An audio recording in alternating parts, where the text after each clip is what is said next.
tu sapi ini tu sih kira wantes. Jual mesti kita tes wantes. Oke, Mubarak ini kawas satu skill berarti guna nama tiku guna. Tapi udah itu kisah dia beda. Ayah sahabat ini saya sini di mana? Saya lagi dan jasa sebenarnya saya pinjam aku biar terkait. Wan terus sih guna fi. Biar tidak tahu mijatnya. Abu Yaya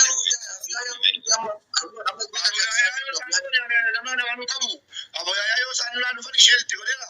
Abu Yaya lu fani yo sarrafa kaban ne kana amana mu ke ne jannan sarrafa na tiga chirebi oboleti ke jagargara. Kalau mau gababan jangan dijelatin. Nama kana murni. Kalau Samira.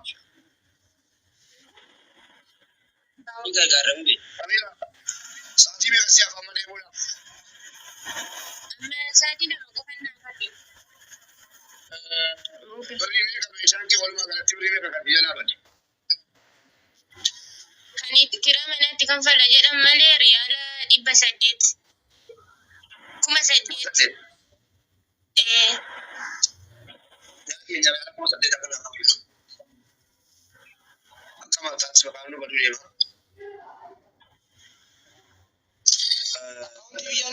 Konti biyani ka tisin. Mube mantu malte sore amma seni. Mube kanti dille dirrae. Wanta kira amanta amanta inna te namo amante me shadra kaate politika wate ma jette kambi yetina ga jetteni jennan tole jede alga simbi yetina ga jette jame ka tae me shangen sama me jede isa mojila jede kulla tigennada umna isa yush abu ya na mota gudda finne salan amaro ne tigesu duwa ashatan ba ka me jennan Wala shanta chiga na miti kesa gulo mero fani jede. Nanna mana berakatan amana na kante. Mutani mo amanta bela rai ga amanta fini alusti. Ikiratin to. Ma kisima to yi kabla ma timbiyati. Fatuma wali amanta tsaba chiza na chiya asmata mjede ni. Natani yut. Kitafti. Wala wasa de la fati abdi. Fatin kabdu halati kabdu bati kabdu obolatin kabdu. Meshati libansi sitin.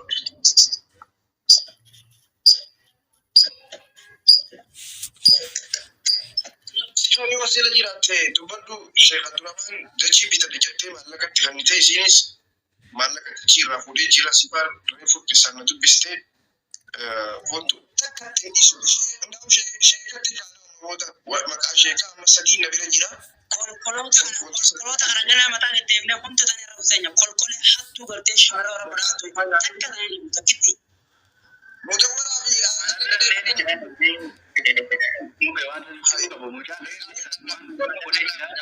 adanda bla firina mujane gestina munire boy finne kana bi aka wanto na wole fakese dubbate wanti dibelle ti fakesu danda kanafu namni kun kidi ba dan so ba amanti de wogo da male gon kuma wani amanti tinu walitti iyon jiru wanta abu ya yace sabu duga sai ani inti nama ando ko gan yero era na go wamsa ture ku ya umarati de bi gari yuna gennu de bilbilan raholi da te da wanta me shan ko tu yo ba de kana mata kotti ka baje na mun ma kiyala ne ya politiki ya me shan ka kana ti bade ye de duga jirtu natti himu ize bilbilan raholi da te kanafu ka baje na mun malle na rafure haka kiyalle na rafu date duga kiyala fatina jala ngadina amana rabbi siniti hadatu kan amma yaron kiyalle wan duma jirufi anana gaggesa haka kijamo amana rabbi siniti hadatu shekolin islamati fi awasni oromoda duga kiyala fatina jala ngadina namni kunni nama harka kulla ucconi dinangala jede walitti qabadde na same kulla na galcha jiru daga bahumatti asmanum ma wandan da barbaju kabu namani miskini aka ko bola ufgiran kamne rakitani ro albiya kana gitu ticharan oromo da man ko dupatani na mamantani meja ke zambitani birati yantani nama na meja to koyu bitani na biran kawatina yo rabbi sinna fina mamanta kabadan biyumati ergata tigala meja ke zambita tamale nama islami da kana manya tu jettani nama hamad Hammadan de yungar garra garu namicha kana akkanatti yoo dallifnee dhiisne inni sunni kun booda nama biraa takka namni miidhuu danda'a. Kanaafuu itti fufuu qaba hojiin kun. Yeroo takka amma guyyaa yaanis dhufee jira. Hundi isaanii dhufee jira. Ni gaafannama guuttoonis maallaqas ni kafalchiisna. Amma warri gargaaruu barbaadan lakkoofsa tokko barreessaa seenaa hanqina dandeenya ja'a. Akkasuma dubbiin michoon tana qullaa godhuun qabdu. Abuyaayaa dhufanii maallaqa walitti dhufa qabanu yoo sarraafa qabaatanii abuyaayaan maallaqa walitti dhufa qabanu abbaa keenya jaallannu qabannudha. Maallaqa walitti dhufa qabanu anammoo sarraafa qabaatan amma achi keessaa yaala 500 ergisiisuudhaan qophiidha jalqaba irratti jechuudha. Wallaahi narraa feeti miti. Garuu kana gubate yeroo isin firattiin ba'e haadha kootti maatii koottiin ba'e amantii dhiiseen amantii koo dhiiseen amantii islaamummaa qabadhe waa hundan dhabe biyya namaa keessa illee hojjedhee sheeka nama amantiiti jedhee amanee bira kaadheen isa duwwaa nagalchi mee dhugaa mee si dalagaa uumame mboo isamu Mube mee takka dubbadhu. wallaahi gara na bu'a kana ibidda na baata Mube takka dubbadhu mee. dubbadhu Michiyoo ni gargaara nuti. Michiyoo uummanni Oromoo, uummanni Musliimaa, uummanni Oromoodhaa bal'aa jira ni gargaara. Garuu ammoo gurbicha kana gartee ammaan bal'inaan jirti. Riyaa kana fayyada. Nama biraatti haatan mallee. Sobatee wanti hedduu jira. Wanni kun nurra geessee jirti nullee nyaata. Yaa hedduu jira taphaan anu argutti hin jira. Asuma jalatti. Argutti hin jira hedduu jira. nama sheekaatiin karaa amantaa dhufee jira rakkoo jira. Yaa Ijoolleen boochee nama gargaaruudhaaf jecha calqiftee tuma gartee hedduu jira. Ijoolleen shamarranii baanni qaba. Alto. Mata keenya. Salaamu alaikum. Nagama nuti qabadha. Assalamu alaikum wa rahmatullahi wa barakatuh. Ummata keenya kabajamoo, ummata muslimaa, ummata kiristaanaa, ummata amantaa kamii keessa jirtan akkam jirtu nagaa keessanii. Akka nama muslimaa tokkotti, akka nama islaama of hin jedhe tokkotti dubartiin amaanaa rasuula keenya alayhi salaam miti ka amantaa biraarraa amantaa maatii si dhiiftee waa hunda dhiiftee qaccee si dhiiftee karaa nabi Muhammad alayhi salaam filattee dhuftee miti dubartiin islaamummaa keessatti dhalattee guddatte iyyuu hazollomamtu kan jedhu hin jiru.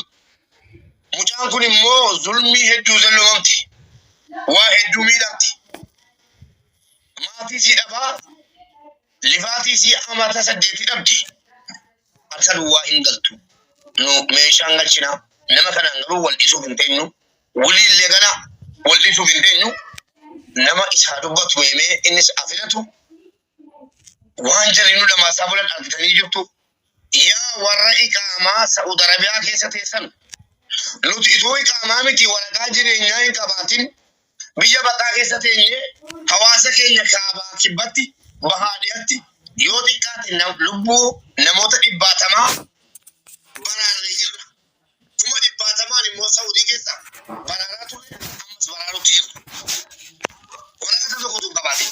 Rabbi ani warra iqaamaa Saa'ud Arabiyaa kana waamattanii hojjaa qabdan kan ittiin dalagattanii eeyyama biyyichaa guuttanii ittiin jiraattan otoo hin taane kan isin ittiin ilmaan miskiinaa dubartii majuula gaala jala oolu majuula harree fakkaatee daaraan itti bu'ee ittiin saamuudhaaf manjaa fi qaadii yookiin immoo mana hidhaa keessaa olaa dabalan muqimna baluu jedhamu birrii riyaala 7,000 bira kaadhi riyaala 5,000 bira kaadhi biyya turaa maallaqa galchuu biyyanii nyaata.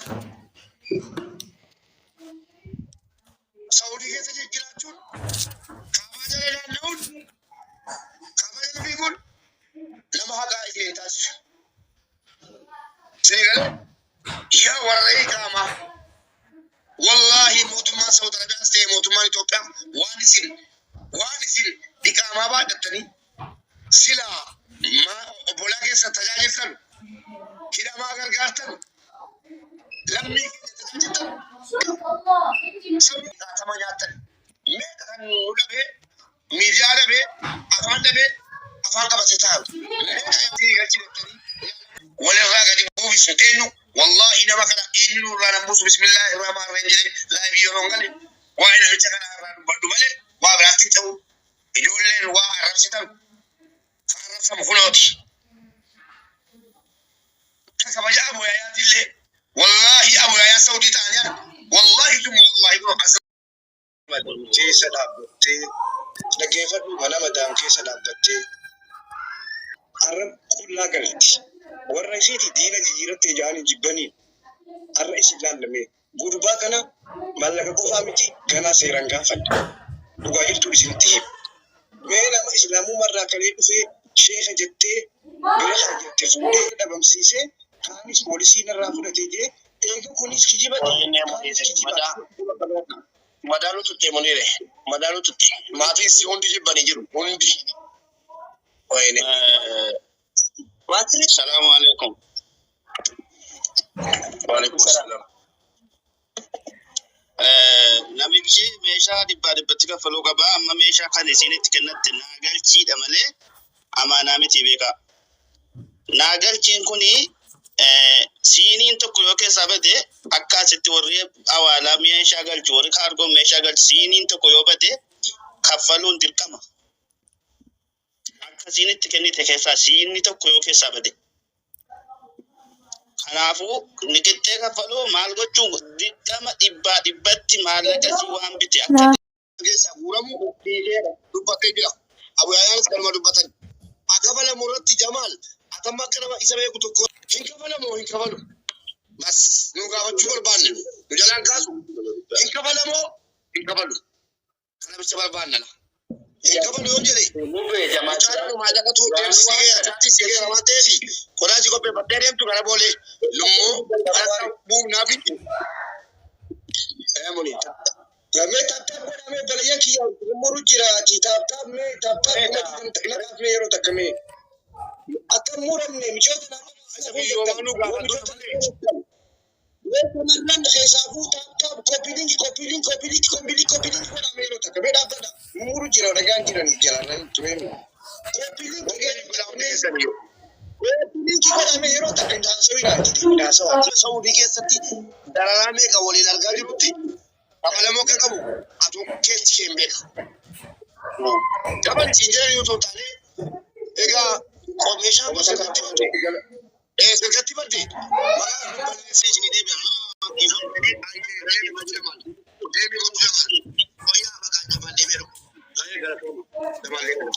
Gubbaatti nama waan balleessu yeroo duraanii akka nama amaanaa eegeetti dubbataa ture namni kun. Garuu gaafa jamaa kana dhaqee argee viidiyoo waraabina dirbu wallaahi na qaanjesseen marra jechuudha. Waan namni guddaa waan akkanaa saba sobee dubbatu miti wanti kun garuu hin barbaachisu nama guddaa irraa hin bareedu. Isinii galee maaliif akka namaa nyaachuun bu'aan qabu rabbii sodaachuu ofirratti sodaachuudha.